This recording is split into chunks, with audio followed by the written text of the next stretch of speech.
Assalamualaikum warahmatullahi wabarakatuh. Bismillah, alhamdulillahirrahmanirrahim. Wassalatu wassalamu ala rasulillah wa ala alihi washabihi wa man tabi'ahum bi ihsanin ila yaumiddin. Segala puji bagi Allah, Tuhan semesta alam, yang telah menciptakan kita dari diri yang satu, yaitu Adam alaihissalam. Bincang-bincang kali ini saya akan membawakan sebuah kisah nasibnya orang-orang pencela Nabi dan peringatan, kisah-kisah peringatan untuk penghina Nabi Sallallahu Alaihi Wasallam. Karena banyak sekali ya sekarang ini ujian umat Islam ya. Memang jika berbicara tentang Nabi Muhammad, pastilah semua itu merujuk kepada semua umat Islam, apapun kelompoknya. Jika sang Nabi itu dihina atau sunah-sunahnya direndahkan, pastilah umat Islam akan serentak untuk membelanya. Berkaitan ujian umat Islam, bahwasanya dengan segala macam perpecahannya ya, dengan segala macam problemnya, telah mencapai titik di mana dengan perpecahan ini, dengan dinamika pemikiran yang terus bergejolak dalam peperangan pemikiran, tidak membuat surut para orang-orang di luar Islam untuk mempelajari agama Islam, baik di Indonesia maupun di Amerika dan di Eropa. Saya teringat dengan kata-kata bahwasanya seorang bijak, ya saya lupa namanya, dia mengatakan bahwasanya, yaitu perkataan bahwasanya Islam itu tidak akan hilang dari muka bumi ini, tapi tidak ada jaminan bahwa bangsa kita akan terus orang-orangnya beragama Islam. Apalagi gencarnya para mu'alaf ini ya di Eropa dan Amerika ya. Karena kalau dilihat di dalam sejarah-sejarah ya, hilangnya peradaban, hilangnya kerajaan-kerajaan, semua itu Allah yang mengatur semuanya. Allah itu berhak untuk memberi, menghilangkan suatu ajaran, suatu kerajaan, suatu peradaban di dunia ini, karena Allah maha menghendaki. Ya, mudah-mudahan kita berdoa kepada Allah agar Allah berkasih sayang, memberikan kasih sayangnya terhadap bangsa kita Indonesia tercinta, agar Islam tetap kokoh di negara kita tercinta. Kali ini saya akan membacakan sebuah artikel, yaitu kisah-kisah peringatan untuk penghina Nabi. Berikut beberapa kisah tentang kehinaan para pencela Nabi dan hadis Nabi. Memang sekarang ini banyak ya orang-orang yang seperti Saifuddin Ibrahim mencela Nabi itu dengan terang-terangan, seperti Kumaila mencela Nabi dengan hadis-hadis Nabi dengan kata-kata yang samar. Sebenarnya hakikatnya mereka itu sama, pembenci dengan syariat Islam. Berikut beberapa kisah tentang kehinaan para pencela Nabi dan hadis Nabi. Semoga kisah-kisah ini menjadi peringatan bagi kita semua sehingga kita tidak termasuk orang demikian. 1. Bumi tidak menerima mayat penghina Nabi. Imam Al-Bukhari meriwayatkan dalam sahihnya dari Anas bin Malik radhiyallahu anhu bahwa beliau mengatakan, dahulu ada seorang Nasrani yang masuk Islam dan membaca Al-Baqarah dan Al-Imran dan menulis untuk Nabi. Lalu dia murtad kembali ke agama Nasrani dan menghina Nabi seraya mengatakan, Muhammad itu tidak tahu kecuali apa yang dituliskan untuknya saja.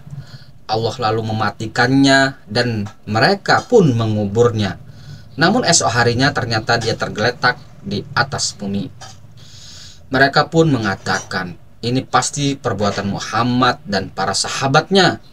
Mereka menggali kuburan kawan kita ini lalu membuangnya begitu saja. Akhirnya mereka menggali lagi kuburan sedalam mungkin yang mereka mampu. Namun esok harinya ternyata mayatnya tergeletak lagi di atas bumi. Maka mereka pun menyadari bahwa ini bukan perbuatan manusia, sehingga mereka akhirnya membuang mayatnya. Syekhul Islam Ibnu Taimiyah rahimahullah berkomentar, lihatlah orang terlaknat ini ketika dia berdusta tentang Nabi dengan ucapannya bahwa beliau tidak mengerti kecuali apa yang dituliskan untuknya. Maka Allah membinasakannya dan membongkar kedoknya dengan memuntahkan mayatnya dari kuburannya setelah beberapa kali dikubur. Sungguh ini di luar kebiasaan. Hal ini menunjukkan bagi setiap orang bahwa ini adalah hukuman dari kedustaannya, sebab kebanyakan mayat tidak tertimpa kejadian seperti ini, dan dosa ini lebih keji daripada kemurtadan, sebab kebanyakan orang murtad juga tidak tertimpa hal serupa. Ditulis dalam As-Sarimul Maslul ala Syatimir Rasul halaman 123 oleh Syekhul Islam Ibnu Taimiyah. Kemudian anjing dan penghina Nabi. Para ahli fikih Qairawan dan para sahabat Suhnun memfatwakan untuk menghukum mati Ibrahim Al-Fazari. Dia adalah seorang penyair dan ahli dalam berbagai disiplin ilmu. Ungkapan-ungkapan penghinaannya kepada Allah dan Nabi dilaporkan kepada Al-Qadhi Abul Abbas bin Thalib. Beliau lalu menghadirkan Al-Qadhi Yahya bin Umar dan para ahli fikih lainnya, lalu memutuskan untuk menghukumnya dengan hukuman mati. Akhirnya dia pun dihukum mati dan disalib terbalik, lalu diturunkan untuk dibakar. Tapi ini tidak benar dan tidak boleh dilakukan di zaman ini karena ini ijtihadnya seorang Al-Qadhi. Sebagian ahli sejarah menyebutkan bahwa tatkala kayunya ditancapkan, kayu itu bisa berputar sendiri dan membelakangi kiblat sehingga menjadi tanda menakjubkan bagi manusia yang membuat mereka bertakbir. Lalu ada seekor anjing yang menjilat darahnya. Kemudian ada kisah peperangan, yaitu menang setelah musuh menghina Nabi. Syekhul Islam Ibnu Taimiyah rahimahullah bercerita, banyak kawan saya yang terpercaya dari kalangan ahli fikih bercerita tentang pengalaman mereka beberapa kali ketika mengepung para musuh di benteng pinggiran kota Syam pada zaman ini. Katanya, kami sering mengepung musuh sebulan atau bahkan lebih, namun belum juga berhasil mengalahkan mereka, sehingga kami hampir saja putus asa. Sampai ketika ada di antara mereka yang mencela Rasulullah dan menodai kehormatan beliau, maka kemenangan segera datang menghampiri kami sehari atau 2 hari setelahnya. Kata mereka, kami menyambut gembira dengan kemenangan jika kami mendengar celaan mereka kepada Nabi, sekalipun hati kami penuh amarah dengan ucapan mereka tersebut. Dari maksud kisah ini bahwasanya pasukan ini telah berputus asa dalam memerangi musuhnya dan membendung benteng mereka, mengepung benteng mereka. Tapi tatkala mereka mencela Nabi, mereka punya keyakinan bahwasanya pasti kami akan menang karena mereka telah menghina Nabi kami. Karena penghinaan kepada Nabi itu menunjukkan adalah pertolongan Allah akan datang, meskipun kami marah mendengar ucapan-ucapan mereka. Kemudian kisah seorang dikejar ular karena menghina hadis Nabi SAW. Imam Az-Zahabi menceritakan dari Al-Qadhi Abu Thayyib, suatu kali kami pernah taklim pengajian di Masjid Jami Al-Mansur. Lalu tiba-tiba seorang pemuda datang dari Khurasan menanyakan perihal masalah al-musyarah serta meminta dalilnya sekaligus. Pertanyaan pemuda itu pun dijawab dengan membawakan hadis Abu Hurairah tentangnya. Pemuda yang bermazhab Hanafiyah itu mengatakan dengan nada mencela. Abu Hurairah tidak diterima hadisnya. Belum selesai ucapannya, kemudian ada ular besar yang menjatuhinya dari atap masjid. Melihatnya, manusia pun berlarian ketakutan. Ular tersebut terus mengejar pemuda tadi yang sedang berlari. Dikatakan padanya, "Taubatlah, taubatlah." Pemuda itu mengatakan, "Saya bertaubat." Akhirnya ular itu pun hilang, tiada membawa bekas. Imam Az-Zahabi berkomentar, sanadnya para tokoh imam, Abu Hurairah merupakan sosok sahabat yang sangat kuat hafalannya terhadap hadis Nabi secara huruf per huruf, dan beliau telah menyampaikan hadis tentang al-musyarah secara lafaznya.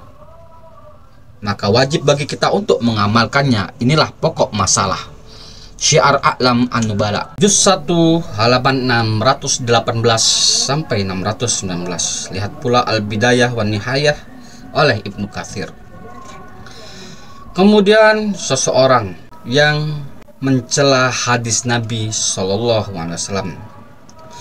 Imam Muhammad bin Ismail menyebutkan dalam kitabnya Syarh Sahih Muslim, saya mendengar dalam sebagian hikayat bahwa ada sebagian ahli bid'ah ketika mendengar sabda Nabi, "Idza qama ahadukum minal lail fala yaghmis yadahu fil ina'i hatta yaghsilaha salasa marrotin fa innahu la yadri nabatat yaduhu." Apabila salah seorang di antara kalian bangun dari tidurnya, janganlah dia memasukkan tangannya ke bejana sehingga dia mencucinya terlebih dahulu, sebab dia tidak tahu di mana tangannya bermalam. Hadis Riwayat Muslim nomor 103. Ahli bid'ah itu dengan nada mencela berkomentar, "Saya tahu kok di mana tanganku bermalam, ya di atas kasur." Maka tatkala terbangun di pagi hari, ternyata dia memasukkan tangannya ke duburnya hingga sampai siku-sikunya. Imam At-Taimi mengomentari kisah di atas, maka hendaknya seorang takut dari merendahkan sunnah Nabi. Lihatlah kesudahan mereka yang sangat mengenaskan di atas. Imam Nawawi rahimahullah berkata setelah membawakan kisah di atas, mirip dengan kasus ini adalah fakta yang terjadi pada zaman kita, zamannya Imam Nawawi sekarang ini, dan beritanya mutawatir serta telah sahih. Menurut para hakim bahwa ada seorang yang berakidah jelek dari kota Busra pada awal tahun 665 Hijriah. Dia punya seorang anak yang soleh. Suatu hari anaknya datang dari gurunya yang soleh membawa siwak. Ayahnya mengatakan dengan nada mengejek, "Gurumu memberi apa?" Jawab sang anak siwak ini.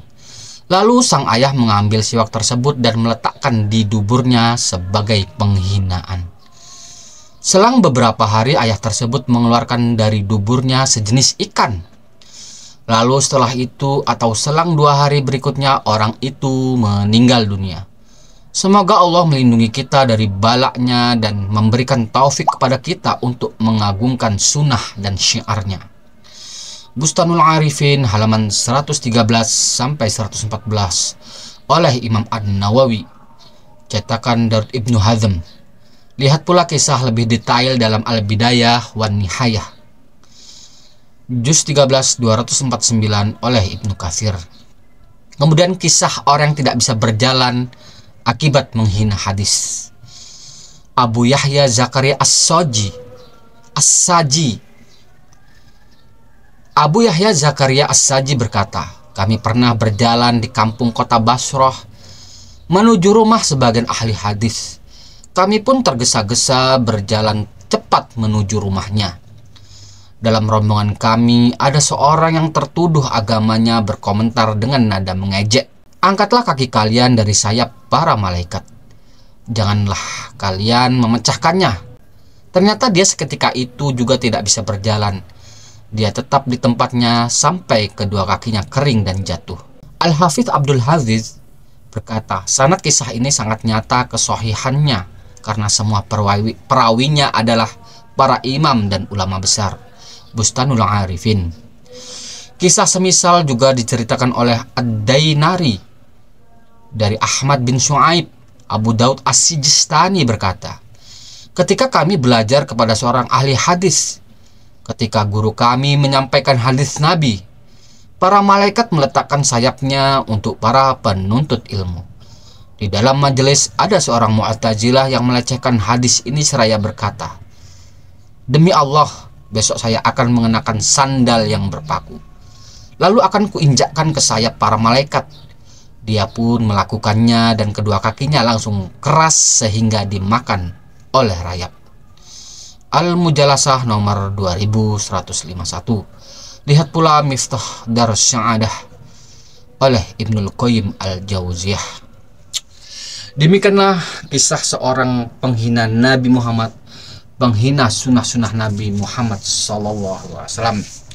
Bagaimana di negara kita tercinta ini banyak sekali orang-orang yang mencela Nabi kita Muhammad SAW, baik dengan terang-terangan maupun dengan samar-samar, seperti pembicaraan-pembicaraan yang dilakukan Saifuddin Ibrahim dan Kumailah Hakimah. Bagaimana Kumailah Hakimah ini dengan nalar-nalar yang rasionalis menghina, melecehkan sunnah-sunnah Nabi Sallallahu Alaihi Wasallam. Semoga anak cucu kita, keluarga kita dijauhkan dari pemikiran-pemikiran dan karakter-karakter orang seperti mereka. Semoga Allah memberikan hidayah kepada kita semua untuk selalu tegak di atas sunnah-sunnah Nabi Sallallahu Alaihi Wasallam. Subhanakallahumma bihamdika asyhadu an la ilaha illa anta astaghfiruka wa atubu ilaik. Assalamualaikum warahmatullahi wabarakatuh.